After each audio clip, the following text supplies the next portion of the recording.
بسم اللہ الرحمن الرحیم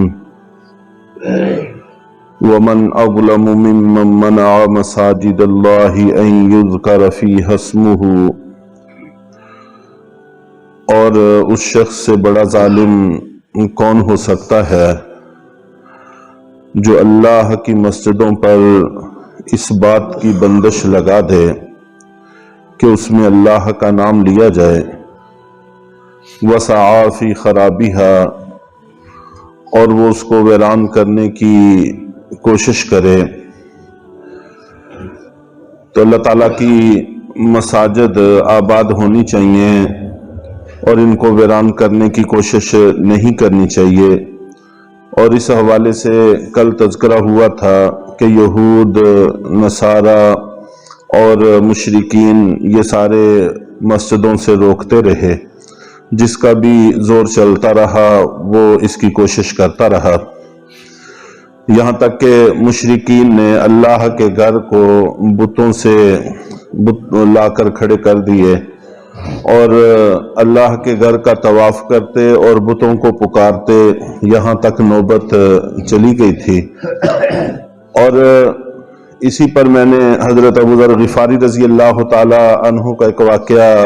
ذکر کرنا شروع کیا تھا کہ ان بتوں میں سے دو بت اسعاف اور نائلہ، یہ دو بطور سزا کے انسانوں سے پتھر میں تبدیل ہوئے تھے اور بطور عبرت اور سزا کے ہی وہاں رکھے گئے تھے، اور بعد میں ان کی بھی پوجا شروع کر دی گئی۔ تو حضرت ابو ذر غفاری رضی اللہ تعالیٰ عنہ کے واقعے میں چونکہ ان کا تذکرہ تھا تو اس لیے حضرت ابو ذر غفاری رضی اللہ تعالیٰ عنہ کا واقعہ ذکر کیا کہ یہ اپنے قبیلے کے بہت بہادر اور جری نوجوان تھے، اور اتنے بہادر تھے کہ اکیلے تنہا ہی پورا قبیلہ، پورا قافلہ لوٹ لیا کرتے تھے، اور ان کے قبیلے کا روزگار کا دار و مدار بھی اسی ڈکیتی پر تھا، جیسا کہ اور بہت سارے عرب قبائل کا دار و مدار اسی پر تھا۔ تو اس لیے ان کے قبیلے کو ان سے بڑی توقعات وابستہ تھی۔ تو اللہ تعالیٰ نے ان کے رجحان کو اس ظلم و زیادتی سے ہٹا کر دوسری طرف کو لگا دیا، تو جس کی وجہ سے ان کو قبیلہ بھی چھوڑنا پڑا، بعد میں عزیز و اقارب بھی چھوڑنے پڑے۔ تو دفعتاً ان کو اطلاع ملی کہ مکہ میں ایک صاحب آئے ہیں جو نبی ہونے کا دعویٰ کرتے ہیں۔ تو انہوں نے اپنے بھائی کو بھیجا کہ جا کر صورتحال کا جائزہ لے کر آؤ۔ پیدل سفر ہوتا تھا، مہینے لگ گئے ان کے واپس آنے پر۔ تو انہوں نے کہا کہ وہ نبی ہونے کا دعویٰ کرتے ہیں، ان کی کلام ایسی ہے کہ نہ وہ شعر ہے اور نہ ہی وہ کاہنوں کا کلام ہے، لیکن ان کو تشفی نہیں ہوئی۔ انہوں نے کہا کہ تم کوئی تسلی بخش معاملہ کر کے نہیں آئے، تو اس لیے خود رخت سفر باندھا اور مکہ میں چلے گئے۔ اور صورتحال وہاں کی ایسی تھی کہ ایمان والوں کے لیے بڑی تنگی اور گھٹن پیدا کی ہوئی تھی کہ اسلام کا نام لینا اور اپنے آپ کو مسلمان بتانا یا نبی پاک صلی اللہ علیہ وسلم کا پوچھنا گویا موت کو دعوت دینے کے مترادف تھا۔ تو ایسے میں وہاں پر تقریباً 2 یا 3 مہینے یہ کہتے ہیں کہ صرف زمزم پانی پر میرا گزر بسر ہوا، کچھ بھی کھانے کو میسر نہ ہوا، کسی سے پوچھنے کی مجال نہیں تھی اور کوئی تذکرہ از خود کرتا نہیں تھا۔ تو یوں وہاں پر ان کو رہنا پڑا۔ چنانچہ ایک دفعہ رات کو واقعہ یہ پیش آیا کہ یہ وہاں پر موجود تھے زمزم کے کنویں پر، تو 2 خواتین وہ کعبے کا طواف کر رہی تھی، رات کا اندھیرا تھا، رات گئے، تو وہ کعبے کے گرد چکر کاٹتے ہوئے یا اسعاف یا نائلہ یا اسعاف یا نائلہ یہ پکار رہی تھی، اور جیسے ہی وہ اس کے پاس سے گزرتی تو یہ فوراً کہہ دیتے کہ ان کا نکاح کروا دو۔ تو مقصود اس تاریخی حقیقت کی طرف اشارہ تھا کہ کن چیزوں کی پوجا میں تم لوگ لگے ہوئے ہو۔ تو جب انہوں نے 2-4 دفعہ ان سے یہ بات سنی تو عورتوں سے بھی برداشت نہ ہو سکی، وہ بھی وہاں ان کو برا بلا کہتی ہوئی چلی گئی، مرد کوئی تھا نہیں۔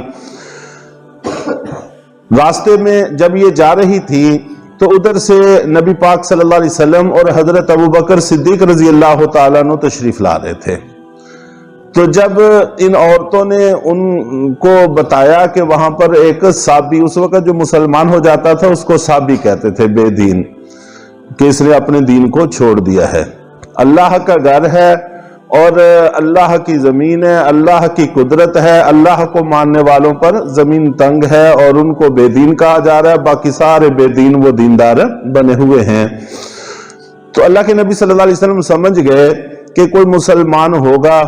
تو جس نے ایسی بات کہی ہے، تو اس لیے ان کو کہا کہ تم گھر میں چلی جاؤ، ہم نمٹ لیتے ہیں، اور یہ خود اللہ کے نبی کو پہچان نہیں سکی، اندھیرا تھا۔ اور ایسا ہوتا ہی ہے جب انسان کی قسمت بجھ جاتی ہے اور انسان کی عقلوں پر پردے پڑ جاتے ہیں، آنکھوں پر پٹیاں بندھ جاتی ہیں، تو پھر واقعی پتہ نہیں چلتا۔ حالانکہ وہ ایسے آفتاب نبوت تھے کہ جن کو دور سے دیکھ کر حضرت ابو ذر غفاری رضی اللہ تعالیٰ عنہ کے رونگٹے کھڑے ہو گئے اور وہ سمجھ گئے کہ اب منزل بہت قریب ہے۔ تو اللہ کے نبی صلی اللہ علیہ وسلم وہاں تشریف لائے، ملاقات ہوئی۔ تو حضرت ابو ذر غفاری رضی اللہ تعالیٰ عنہ اس ملاقات کا بھی بڑا عجیب واقعہ نقل کرتے ہیں کہ اب میں فوراً بےتاب تھا کہ آپ سے کلمہ پڑھ لوں، آپ کے ساتھ چمٹ جاؤں۔ اور حضرت ابو ذر غفاری کہتے ہیں کہ جو حضور کے ساتھ تھے حضرت ابو بکر، وہ مجھ سے زیادہ حضور کا مزاج سمجھتے تھے۔ انہوں نے مجھے اشارے سے روک دیا کہ شاید ابھی وہ وقت نہیں آیا تھا کہ جب مجھے سیراب کیا جاتا،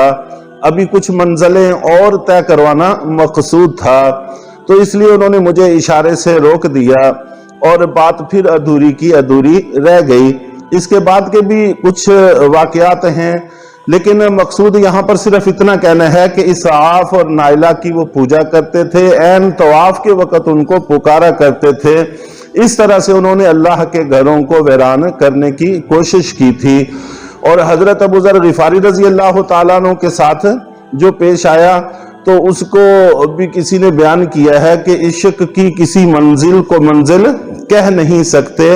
لبوں تک پہنچ کر بھی چھلک جاتے ہیں پیمانے۔ تو بسا اوقات ایسا بھی ہو جاتا ہے کہ انسان دریا کے کنارے پہ کھڑا ہو کر بھی پیاسا رہ جاتا ہے، تو ان کے ساتھ بھی کچھ اسی طرح کا ہوا۔ بہرحال اللہ تعالیٰ نے ایمان کی دولت سے ان کو مالا مال کیا، اور جیسے ہی کلمہ پڑھا اللہ کے نبی نے فرمایا کہ تم واپس چلے جاؤ، تو اپنے قبیلے میں جب ذرا بہتر حالات ہو جائیں گے پھر چلے آنا۔ تو یہ سمجھے کہ میری وجہ سے ایسا کہہ رہے ہیں کہ تاکہ مجھے تکلیف نہ پہنچے، اس لیے وہاں سے نکلے اور سیدھے کعبہ میں گئے اور وہاں بلند آواز سے لا الہ الا اللہ محمد رسول اللہ پڑھنا شروع کیا۔ تو مشرک سردار فنکار وہ کہاں اس کو برداشت کر سکتے تھے، ٹوٹ پڑے اور بہت زیادہ مارا، یہاں تک کہ حضرت عباس رضی اللہ تعالی عنہ ابھی مسلمان نہیں ہوئے تھے، وہ آئے اور انہوں نے آ کر ان کو چھڑایا کہ اللہ کے بندو تمہیں پتہ بھی ہے یہ قبیلہ غفار کے ہیں، اور قبیلہ غفار تمہاری تجارت کے راستے میں پڑتا ہے، اگر ان کو کچھ ہو گیا تو بھوکے مر جاؤ گے، وہ قافلوں کو تمہاروں کو وہاں سے گزرنے نہیں دیں گے۔ تو دوسرے دن پھر ایسے ہی انہوں نے کیا، تو پھر ان کو پیٹا۔ تو مقصد یہ ہے کہ انہوں نے بعد میں بھی وہاں پر اللہ کا نام لینے کی کسی کی جرت نہیں ہوتی تھی، اگر کوئی جرت کرتا تھا تو اس کے ساتھ اس طرح کا حشر کیا جاتا تھا، اس حد تک مسجدوں کو ویران کرنے کی کوشش کی۔ لیکن یہ وہ معاملات ہیں جن کا تعلق یہود کے ساتھ ہے، نصارہ کے ساتھ ہے، مشرکین کے ساتھ ہے۔ اب دیکھنا ہمیں یہ ہے کہ ہمارے سے ایسی کون سی چیزیں واقع ہوتی ہیں کہ جو مسجدوں کی بے حرمتی اور مسجدوں کی ویرانی کا سبب بنتی ہیں۔ تو یہ قرآن پاک جیسے ان کی ہدایت کے لیے ہے، اسی طرح ہماری بھی ہدایت کے لیے ہے۔ تو تھوڑا سا جائزہ اس چیز کا لے کر کہ ہم سے کون کون سے کام ہوتے ہیں جن سے پرہیز کرنے کی ضرورت ہے، اور وہ مسجدوں کی بے حرمتی میں شامل ہوتے ہیں، تو ان چیزوں کا تھوڑا سا تذکرہ کر کے پھر انشاءاللہ بات کو آگے چلائیں گے۔ اللہ تعالی ہم سب کو اپنے گھروں کی عظمت اور احترام دل میں بٹھانے کی توفیق عطا فرمائے۔